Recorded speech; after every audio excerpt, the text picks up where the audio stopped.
मंद्रुपमध्ये अल्पवयीन मुलगी 20 दिवसांपासून बेपत्ता असल्याने पोलिसांच्या संथ कारभाराविरोधात नातेवाईकांनी पोलीस ठाण्यासमोर उपोषण केलं।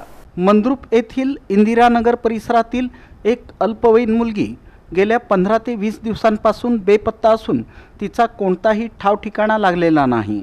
या प्रकरणी पोलीस प्रशासनाकडून अपेक्षित कार्यवाही होत नसल्याचा आरोप करत संतप्त नातेवाईकांनी मंद्रुप पोलीस ठाण्यासमोर उपोषण केलं। आमच्या मुलीचा तातडीनं शोध लावा अशी मागणी यावेळी कुटुंबियांनी केली। मिळालेल्या माहितीनुसार इंदिरानगर भागातील ही मुलगी बेपत्ता झाल्यापासून परिसरात चिंतेचं वातावरण आहे।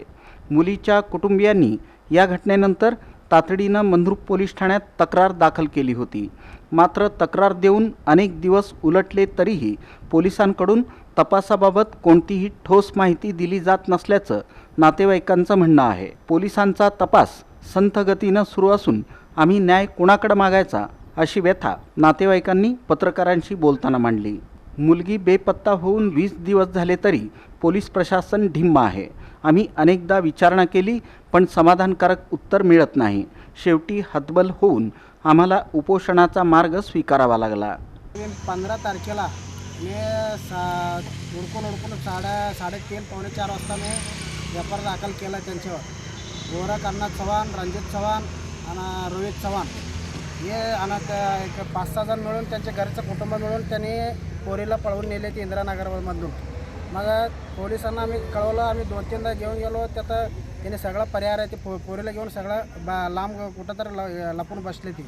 मग त्यांचं एक कोंबडीचं फॉर्म आहे आणि एक डुकराचं फॉर्म आहे। ते जावई आणि त्याचा मुलगी हे दोन्ही 1.5-2 कोटीची इस्टंट त्याने शेतात राहून सांभाळते आणि पर्याय आहे ते।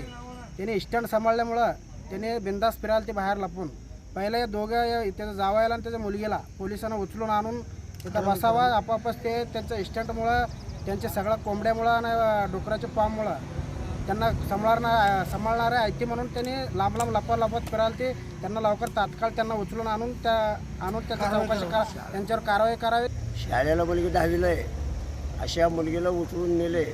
पोलिसांकडून तक्रार दिली, आता 10-12 दिवस झाले, परत पोलिस काय दखल घे नाही। फोन केला तर फोन उचले नाही पोलिस काय तर करून कुठं ढकलायला लागले। आता शेवटला आमची 10-12 दिवस झाले, शाळा बुडले, सगळं बुडले पोरीची। आता आम्ही काय तर होतं आहे आमचं, आता पुढचे नियोजन आम्हाला काय सांगता येत नाही। आता आमच्या पोरीला आम्हाला लवकर पाठशेरी काय तर करून 1-2 दिवसामध्ये आम्हाला हजर करायला पाहिजे। हे मुलगी 10वीला शाळेला आहे, त्या मुलगीला म्हणजे ह्या लोकांनी असंच घाबरून हे लोक असं अपहरण करतात म्हणून घाबरून लेकरांना शाळेला पाठवत नाही ते। मग यांना तात्काळ जर आणलं तर मग उद्या भविष्यात तो दुसरी लेकरं शाळेला जाईल। मग असं 10वी कुठं 8वी शाळेला शिकणार लेकरांना जर नेल्यावर हे आमची मर्यादित समाजाचे लोक आहेत ते मग पुन्हा हे शाळा शिकवणार नाही।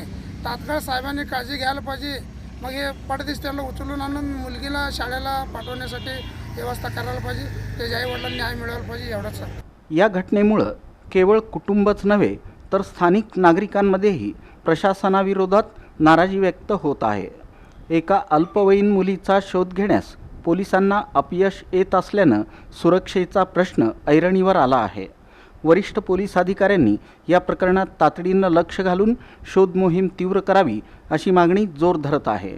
आता या उपोषणानंतर तरी पोलीस प्रशासन खडबडून जागा होणार का आणि त्या अल्पवयीन मुलीचा शोध लागणार का याकडे लक्ष लागलं आहे।